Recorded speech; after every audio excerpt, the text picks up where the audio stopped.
이번 시간에는 터키에서 가장 아름다운 궁전에 관한 이야기로 시작하겠습니다.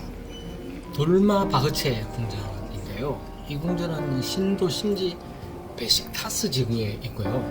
오스만 제국이 1856년도에서 1888년까지 궁전으로 실제 사용했던 곳입니다. 31대 술탄이었던 압둘 메시드 1세가 금 30여 톤, 2011년 가치로 한 1,000억 원 정도 된다고 하고요. 이걸 투자해서 13년간 건축을 해나갑니다.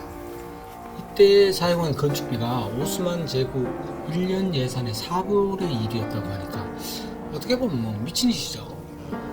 하지만 그 건축 예산이 부족하니까 그 대규모 화폐를 막 발행했고요. 차관을 엄청 도입해서 재정이 악화됐어요. 그렇지 않아도 이 쇠퇴기를 겪고 있었던 오스만 제국이 멸망하는 데 어떤 결정적 단초를 이 궁전이 했습니다. 이 궁전을 건축할 때 이제 오스만 제국이 전성기를 지나서 세락기에 접어들어 있었거든요. 그래서 황제는 화려한 궁전을 건축하고 그걸 과시함으로써 이제 돌발군을 마련하고 황실의 권위를 찾고자 했었습니다. 이를 위해서 천장 도금에만 금 14톤을 사용하고요. 궁전 장식하는데 100kg이 금이 사용됐답니다. 세계에서 가장 큰 보헤미안 크리스탈 샹드리에가 있고 가장 큰 카펫도 있어요. 궁전 안에는 285개의 방도 있고 46개의 홀, 6개의 그 터키식 목욕탕인 하맘이 있고요. 그렇지만 이게 세계에서 가장 큰 궁전은 아니에요. 하지만 가장 화려한 궁전이면 분명한 것 같아요. 이스탄불 대부분 관광지를 뮤지엄 카드로 입장을 할 수가 있지만 이곳은 뮤지엄 카드로는 입장할 수가 없어요. 별도의 요금을 내야 하고요. 바로 옆에 있는 미술관도 있습니다. 예술성 높은 그림은 없어요. 술탄들의 초상화와 전쟁 그림만 가득합니다. 아마 이러한 현상은 터키인들의 정체성을 설명하는 것이라고 할 수 있는데요. 돌굴족이 중국 북서부에서 그 아나톨리아를 지나서 이스탄불까지 이주해오는 동안 무수히 많은 전쟁을 경험했거든요. 그래서 그 사람들의 DNA 속에 전쟁이 새겨져 있는 것으로 생각이 돼요. 그래서 전쟁에서 승리하려면 또 강력한 지도자가 필요했잖아요. 예술에도 이런 게 영향을 미친 게 아닌가 그렇게 생각됐습니다. 육상에서 돌마 바흐체 궁전을 온전히 바라보는 것은 장애물 때문에 불가능해요. 하지만 해상에서는요 완벽한 모습을 볼 수가 있어요. 궁전 바로 옆에 베식타스 선착장이 있습니다. 여기에서 카라kö이로 향하는 페리를 타면 만날 수 있는데요. 페리에서 부른 궁전의 모습은 어디에서도 볼 수 없는 완벽한 모습입니다. 이스탄불은 해상교통이 아주 발달한 도시예요. 이스탄불은 이제 크게 유럽 쪽에 있는 구시와지와 신시가지, 보스포러스 해협 건너 동쪽 아시아 지역의 카디kö이 등 크게 세 지역으로 나눌 수가 있는데 육로로 유럽에서 아시아 지역으로 이동하려면 1973년에 완공됐지만 중심지에서 아주 멀리 떨어진 보스포러스 대교를 건너가거나 SK건설이 참여해서 2016년에 완공한 유라시아 해저 터널을 지나야 합니다. 하지만 이렇게 다니는 대중교통은 없어요. 있더라도 시간이 엄청 걸리기 때문에 이용자가 없습니다. 불편한 육상교통과 다르게 에미네니와 카디kö이 구간의 페리를 타면 간단하게 해결할 수 있는데요. 15분마다 출발하는 페리로 25분 만에 도착하고요. 요금도 아주 저렴해서 3리라 240원이면 돼요. 아침 일찍부터 거의 자정까지 이용할 수가 있고 날씨와 상관없이 이용할 수 있는 그런 장점이 있습니다. 페리를 이용한 장점이 또 하나 있는데요. 이스탄불의 멋진 야경을 해상에서 장애물 없이 바라볼 수 있는 특권을 그냥 공짜로 누릴 수 있어요. 물론 그 뷔페를 제공하는 유람선에서 느긋하게 이스탄불 야경 즐기는 거 좋죠. 만찬이 제공되는 럭셔리하는 유람선으로 3시간 반 정도 야경을 보면 우리 돈으로 46,000원, 34유로 정도의 비용을 부담해야 됩니다. 이것도 나쁘지는 않을 것 같습니다만 해가실역 에미네니에서 카디kö이 가는 페리에 탑승하고 해상에서 일몰을 본 뒤에 카디kö이에서 커피 한잔하고 누구해지면 다시 돌아오는 페리를 타고 에미네니로 돌아오면서 야경을 볼 수 있어요.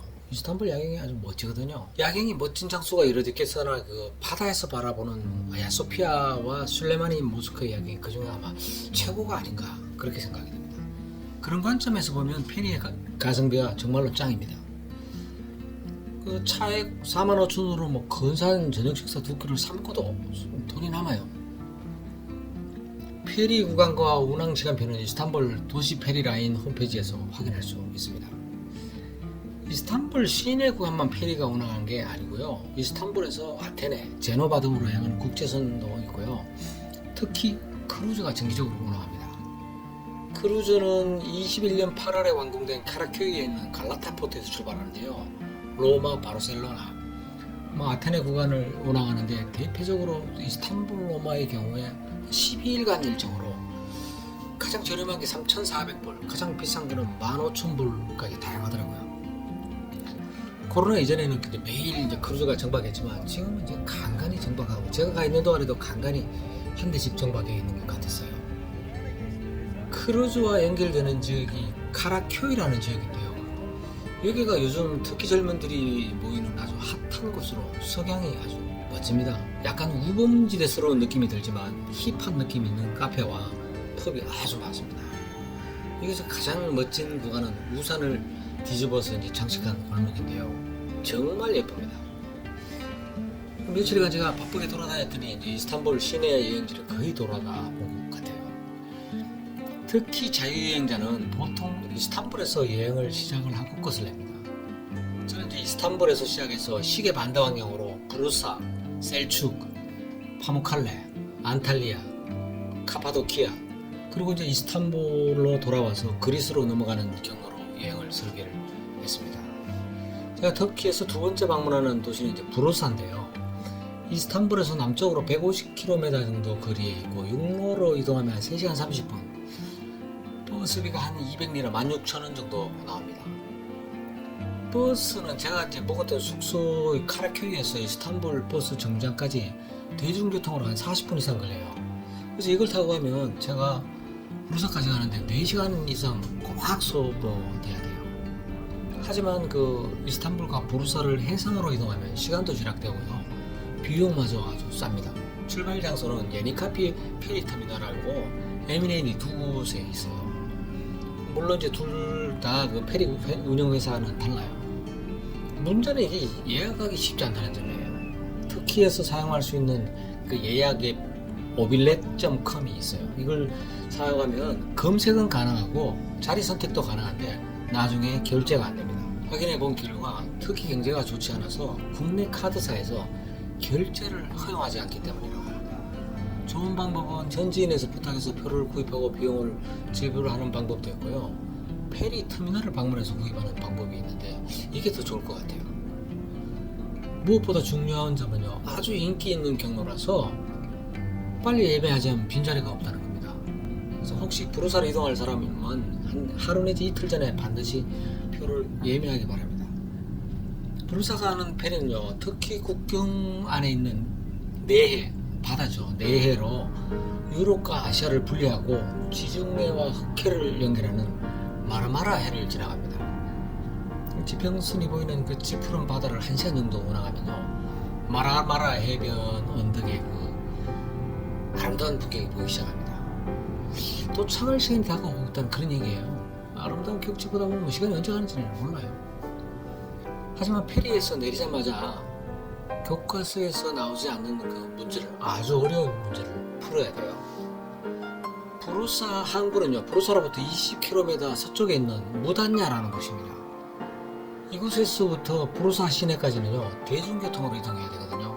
근데 먼저 여행을 다녀온 이들이 남긴 정보에는 대중교통을 어떻게 타야 하는지 잘 설명해 놓지 않았어요. 구글 지도를 검색해도 이 대중교통 정보가 별로 없어요. 어떤 이들은 아예가 버스가 없으니까 택시를 이용하는 사람도 있습니다. 하지만 용기를 내서 한번 부딪히면 답이 나와요. 페리 대합실에서 나왔으나 그 대중교통에 관한 어떤 안내도 보이지 않았습니다. 잠시 이제 멘붕이 샥 왔어요. 근데 제 눈에 경찰이 보였어요. 제가 무슨 죄를 지은 건 아니니까 경찰을 무서워할 필요는 없잖아요. 그래서 제가 경찰한테 대중교통 출발하는 장소를 물어봤더니 자세히 알려주더라고요. 페리 대합실에서 나와서 조그만 공원을 가로걸러 지나가면 건너편에 부로사로 가는 버스와 마을버스인 돌무시가 출발하는 장소가 있대요.